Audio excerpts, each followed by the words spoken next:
Whoa. Hello, welcome everybody. Today's video I'm going to be shooting outside because it's the first day of the year where I'm not freezing my ass off walking outside. So one good thing about global warming is I get a nice sunny day out here in March in Canada, so I'm not complaining that much. And today's video is going to be how your fear of judgment is keeping you trapped in your head and keeping you overthinking and stopping you from expressing yourself. And so when I'm here in a public park and there's people over there's people walking behind me, walking my dogs, and they're seeing me sitting at a bench talking to a camera, I understand that there's a lot of opinions, there's a lot of other people's perceptions upon me right now. But none of that matters, and I can't let it matter to me because it doesn't matter who those other people are, right? I understand what I'm doing is good. I'm here to help other people. And because of that, I have this baseline confidence in myself and what I do. This also translates when I go to talk to someone new, when I go to express my interest to someone, maybe when I go to tell a joke or be more playful with someone. I have this underlying confidence in myself that I am bringing a good time, and that at a deep core, I am a good person that people would like to hang around. But this wasn't always the case. A couple years ago, 2 or 3 years ago, when I was in high school too, even a little bit after that, my fear of judgment was so high that I would never be able to do anything like this, let alone speak in front of a camera in my room.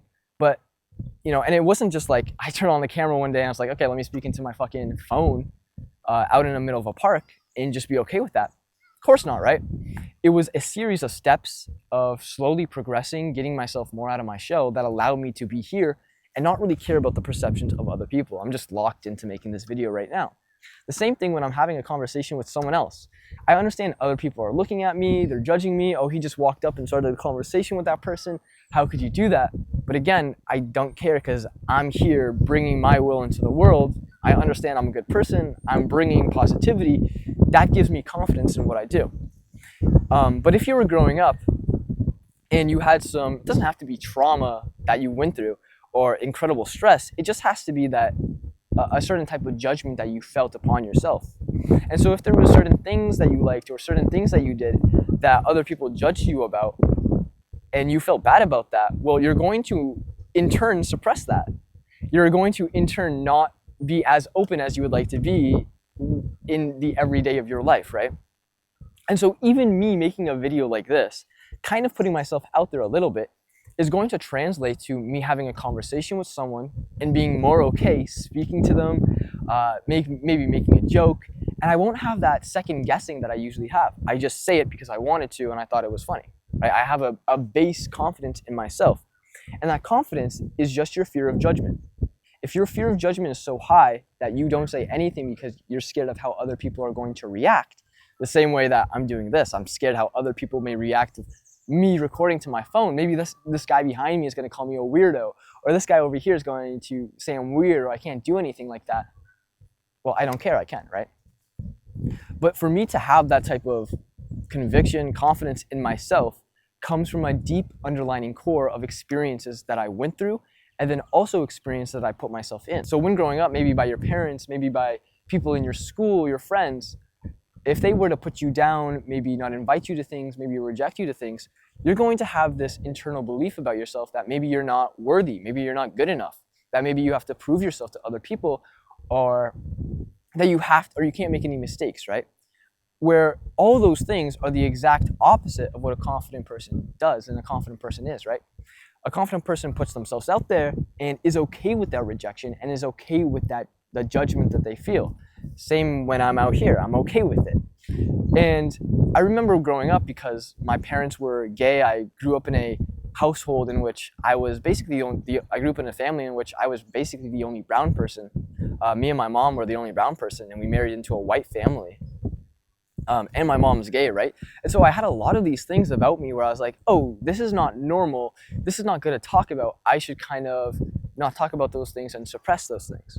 And even if it was just those two things, it carried out into every other aspect of my life, of me not wanting to make the jokes I wanted to make, me not wanting to express myself the way I wanted to express myself, because I had a baseline, an underlying belief inside of me that there was something inherently wrong. And then you also pair this with, in my house, where it's very stressful. You come from a brown immigrant family.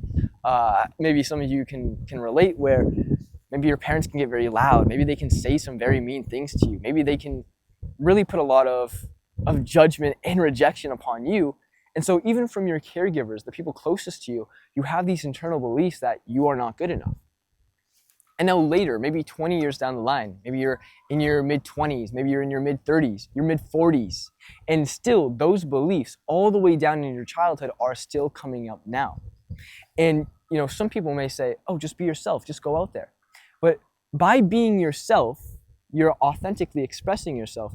If you have lived a life with all those experiences where when you did go to do that, it went out negatively, it turned out negatively, it turned out painful for you, well, you're going to have a very hard time authentically expressing yourself. Also, if you had a hard time authentically expressing yourself while you were young, and so you didn't put yourself in a lot of social situations, you're also going to lack the social experiences, the social skills of how to be okay in a conversation, and that it's not that big of a deal, right? I remember when I was younger, for me to even say hi to someone, even look at someone, for me to start a conversation was near impossible. Ask for the washroom, near impossible, right? And now I'm able to sit out here in front of a camera, have all these people around me walking around, probably see some in the back, but there's a whole bunch of kids out here playing on the playground, parents taking their kids out, right? They're kind of far away. I try to make some distance not to disturb them. But it is way harder recording out here than it is in my bedroom on my whiteboard, right? But this, even in itself, is a form of me practicing my expression, of me putting myself out there. And I'm not talking to other people. It's more of a solo thing I'm doing, but still that fear of judgment is rising a little bit. And so if you want to stop overthinking and second guessing yourself and being stuck in your head, basically what you're thinking to yourself is, the thing I'm about to do, how is this other person going to judge me? Are they going to get mad at me? Are they going to react negatively to me? And if they do, I don't know how to handle that. I don't even know what the hell is going to come after that, right? Now, I've put myself in so many situations where I did express myself and that negativity kind of came afterwards. And that negativity doesn't have to be like, I hate you, I think you're mean. That negativity can be like, okay. That negativity can be a weird look to you. That negativity can just be like, okay, you're a kind of odd, you're a little bit of a weird person, you're a little bit of a quiet person. And all those things are going to reinforce your identity. And your identity is going to shape how you act around other people. And so you may act differently around certain people because your identity around them is much different, because the actions that you took beforehand were more expressive. And so around my family, I'm much more reserved. I was much more quiet. I was much more to myself, because around those people that I cared the most about, I had felt the most judgment, and I had felt the most type of rejection from my authentic being. And this can come out when your parents or the people around you are judging you or shaming you for the things that you genuinely like. When you try to talk to them, when you try to have a conversation, maybe they shut you out. When you're having conflict or some type of arguments, maybe they get very angry and mean to you. And all those things you may not assume would be like super impactful when you're going to talk to another person, but they are. Because they change who you are in your internal mindsets, and then those come out, and you basically carry those as who you are into every single interaction that you have. And your expression is dictated by four things, four and only four things: your tonality, your eye contact, your facial expressions, and your body language. And so for me to be sitting out here still having a pretty okay voice, for me to be expressive, cracking jokes, to be okay, I mean, if someone came up to me, I would be totally okay with it. I would just say, hey, I'm recording a video, I'm doing some shit. I wouldn't allow their judgments to affect me at all, because I understand what I'm doing is for the good. I understand what I'm doing is something I want to do, something that I genuinely want to do. And if they're not part of that, if they don't like that, that's totally okay. I'll do it by myself. But beforehand, I was not okay with that type of judgment. I would think, oh, you're right. Oh, you're the right one. Let me not do this so I don't upset you now. Let me not do this so I don't get judged or rejected by you. And this is an inherent thing that comes from a biological perspective of humans, of social interactions. You can take this back to tribal times, where if you were maybe perceived wrong or rejected by someone, the other people in the 100 people in your tribe, or the 10 to 100 people in your tribe, you're with those people all your life. And so they're going to look at you differently. They're going to maybe not give you the resources, or not give you food or access to certain things, or treat you worse, or just beat the shit out of you. Like if you go back to caveman times, tribal times, primitive times. Like if some fucking guy saw you, he could just throw a rock on you and kill you, right? And so we have these things built into our bodies of us being the most social creatures in the world, of protecting ourselves from being not badly judged or perceived by others, so we're okay in our social group, right? If I'm super out there and I'm weird, I'm cringe, and I'm odd, and the people around me don't like that, well, in tribal times, they'd maybe kill me, right? This guy's weird, he's part of our group, we don't like him, he's weird, let's literally kill him, or just outcast him into the savannah, into the wilderness, and on that case, you'll probably die to some type of weather or predators, right? And so that is an inherent thing that humans have inside of them that that does have that fear of rejection, that fear of judgment. But on top of that, you then have how you were socialized in your house, at your school, in your family, by your friends, all those things that are also shaping your mindsets and how you act. So your mindsets are what you carry with you, and those mindsets are going to determine how you express yourself. And if you're overthinking all the time, you're stuck in your head all the time, I guarantee you have a mindset of, I don't believe what I have to say is good enough. I believe that if I say something wrong, the perceptions and judgments of others are really going to affect me, are really going to hurt me. And I know these things so well because I probably was the shyest person in the world.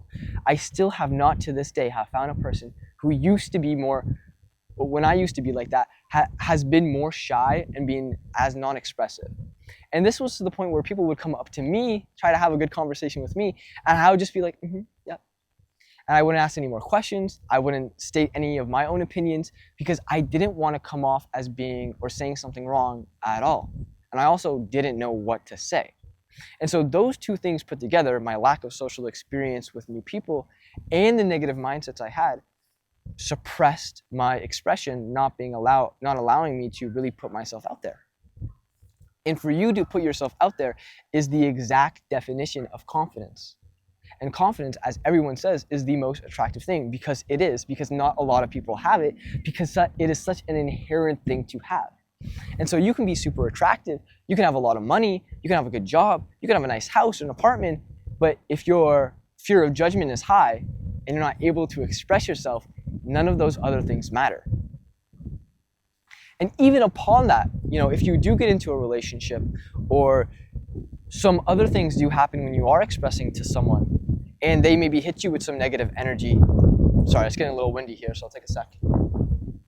They do hit you with that negative energy, they do hit you with that judgment, it then reinforces that mindset, oh, I am a bad person. Oh, what I do have to say is not that good, and I should be more quiet. And so, one of the deepest experiences that I still remember was in grade 4, where I was coming to the playground with all my friends, I saw all my friends in a circle, and I thought to myself, oh my God, all my friends. I want to run up to them and say, what's up, guys? How are you? With this expression. And so if we then take that back to body language, facial expressions, tonality, and eye contact, when I did that, I was basically maxing out those 4. I said, hey, what's up, friends? What's up, my guys? And so I had my expression was playful and positive on my face. My tonality was loud, louder at least. It was playful. It was fun. All these things were enacting positivity I was giving. And I had a little bit of a voice in the back of my mind, like everyone does, which said to myself, oh, maybe they'll judge me if I do that. And I don't know if I'll do that. I don't know. But it was such a small voice at the time. I was very young. I was in grade 4. That I was like, that doesn't matter. Let me go and do it anyways. And so I literally went up to them. I was like, hey, what's up, friends? How are you guys? And just one other person there in that group said exactly what I did not want to happen. He said, shut the fuck up. No one likes you. And now this guy maybe was going through something of his own, but because that voice in my head then got confirmed, I was like, oh, he's right. And I thought he was a cooler person than me because I thought a lot of other people were cooler than me. I was much of a people pleaser, much of, putting other people's needs and emotions before myself, because that's just how it was in the household I grew up in. There was a lot of arguments, there was a lot of yelling, there was a lot of really bad conflict resolutions. And so when things like that happened, I was just like, oh, I am kind of a burden. I'm kind of like not people's favorite person to hang out with. And that was kind of like in my mindset, but it was a little bit at that time. But when that type of experience happened to me and I got hit with that energy, that mindset got reinforced. And then from that, do you think I ever did that again? No. So that type of expression got lowered, and my fear of judgment of then expressing myself got heightened. If the experience I got from doing that was positive, yo, what's up, man? How are you? How are you doing? Well, that would reinforce my actions. And so humans are very complicated, but at the end of the day, we are basically stimuli response creatures. Meaning if I do something and I get a good response, I'm gonna do it more. If I do something and I get a bad response, I'm going to do it less. And this is going to happen with your expression. If you put yourself out there and you have gotten a bad response, you're not gonna do that much, right?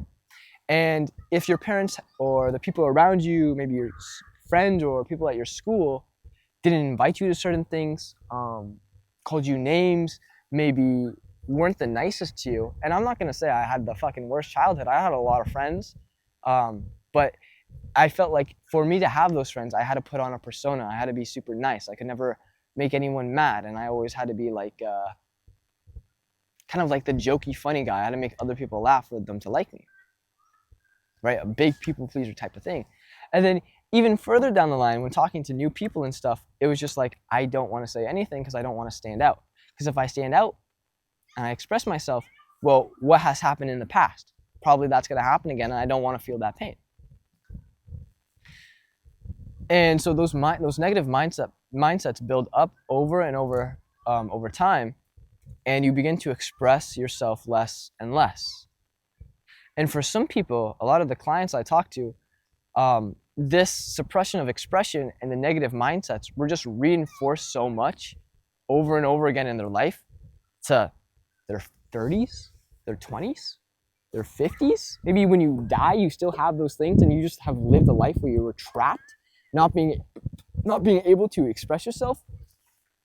And you may not know these things, and on a surface level, believe to yourself, oh, it's because I'm short. Oh, it's because of the way I look.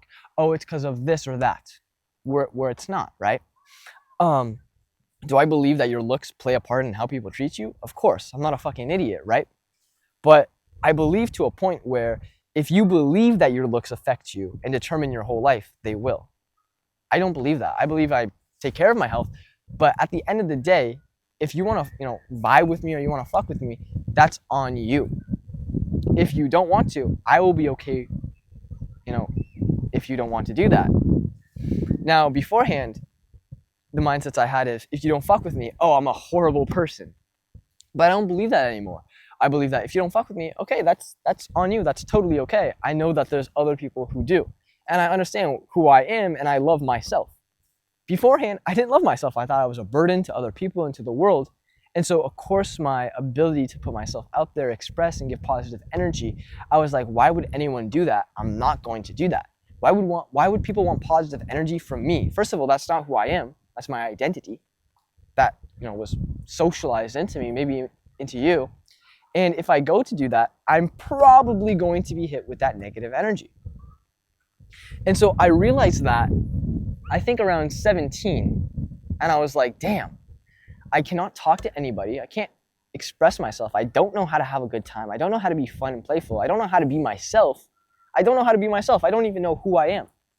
I remember telling myself when I was growing up, to about that age of 17, I am a chameleon, meaning I have no identity. I'm just going to shape or please the other person I'm talking to.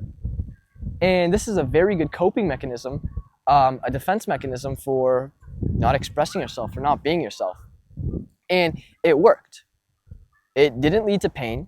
People didn't call me out because they kind of almost felt bad for me. But it also didn't lead to anything good because I wasn't putting myself out there. And so I wasn't loved, but I wasn't hated. And so I survived. And when you kind of suppress that expression, trying not to stand out, that is your way, that is your subconscious body and your mind saying, I'm trying to survive. I'm not thriving, I'm here to survive. Now when I'm putting myself out here, I'm having a good time, I'm being expressive, I can probably give a woo, just a little bit of that. I'm thriving, I'm out here having a good time, and I'm bringing that good time to other people. And for me to do this, other people are going to look at me weird, they may hate me, they may, again, like in my childhood, say those mean things to me. But now it's different. Now I have this, I have this internal belief of I am a good person, and this I am a good person is not something that came overnight or in a week or in a month. It happened from me then beginning to slowly express myself more and more to other people, and then they gave me good energy. And also, when they gave me bad energy, I had to have this conscious belief, this conscious effort of, no, there's nothing wrong with me. Maybe I can learn from what happened there, but that does not mean I'm an inherently wrong person. When bad things happen to you when you're younger and you're smaller, you don't really have these types of deeper mindsets. You don't have these deeper thought processes. You just think to yourself, oh, there's something inherently wrong with me. I'm not going to show myself to the world now. And it comes out so subconsciously, right? And then maybe you are with someone who their fear of judgment is lower. Their fear of judgment, they're able to express themselves. They're able to bring that positivity out of you. And then with that person, you're much more playful. You're much more expressive. You're much more open because they're kind of facilitating that grounds for you to be like that. They're kind of putting this energy forward where they're kind of like in a very subtle way, not speaking it, but in how they act, where they're saying, hey, if you want to express yourself and be yourself, that's totally okay. I'm not going to judge you because I'm already doing that. And because I'm doing it, that gives you permission to do it also. And so with basically everybody I talk to, they feel very open because I'm very open. I'm making weird, cringy jokes. I'm making fun of myself. I'm poking fun at them. I'm not taking anything too seriously. And they should, and in turn, they don't take themselves too seriously either, and then are way more expressive and way more playful when they're fun. And so not only was I able to get that from other people, but now in the place I am in my life, I'm able to give that to other people. And that's one of the most beautiful things in life. I don't think I felt more happier into the state I am now versus where I was. And again, this happened over a series of processes of me slowly expressing myself more and more. Okay, I want to say this joke. Okay, I want to make, maybe I want to make this tease. Okay, maybe I can have some banter here. Here's a remark I wanted to make. Here's a compliment I wanted to give. Here's something I wanted to say, an opinion, my unique belief, my experience. All those things I would usually suppress because I was like, why would anyone want to hear those? Versus now, I'm like, of course people want to hear those things, right? Of course people want to hear a person's unique belief on something. They want you to be expressive and more confident and not be so trapped in your head, fearing what the other person's going to think. And even when you bring that type of energy, when you're super trapped in your head, you're super self-conscious about yourself, other people are going to feel like that too. And so you're emitting and you're radiating the energy of how you treat yourself, of how other people should treat you. And so I recommend to anyone going through that. So I recommend anyone going through this type of experience where maybe you do get caught up in your head, you do overthink, that the first thing you have to do is kind of like say to yourself, these are wrong thoughts. And it's harder to say it and then do it. You know, it's much harder to do it than just say it to yourself, but that's what you're going to need. You're going to need to start shifting your expression, getting positive energy from that, which will then shift your mindsets. Being able, when you're starting a conversation, oh, what do I say? What do I do? You're raising the bar so high because you're like, I need to be perfect. I can't say the wrong thing or this person's going to not like me. Where that is such the opposite, right? You should be lowering the bar and being like, okay, we're just fucking human. I'm just here to like express myself, to put myself out there. If you're vibing with that, awesome. If you're not, okay, it doesn't really matter to me. And that's the inherent thing inside of you that you need to shift. If you want to lower that fear of judgment, want to be more expressive, want to be more playful, want to be more fun and out there, like that's where it's going to stem from. So I hope you guys enjoyed this video, a little bit of a rant. I just wanted to talk out here. If you want to improve this for yourself, get out of your head, stop overthinking, improve your social skills, be able to talk, converse, meet friends, maybe find a partner, not being so stuck in your head, and able to do that, you can go in the description and book a call. And with that, guys, I love you so much. Peace out. Bye.